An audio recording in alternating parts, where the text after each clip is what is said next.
কবরে যখন অন্ধকার নেমে আসবে চারিদিকে, আমার আপন বলে কেউ থাকবে না পাশে। দুই ফেরেশতা যখন প্রশ্ন করবে আমায়,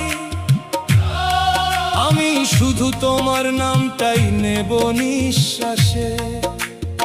ভয়েতে কাঁপবে আমার গুনাহ ভরা এই দেহ, চোখে তখন অশ্রুর নদী বইবে নিরবধি।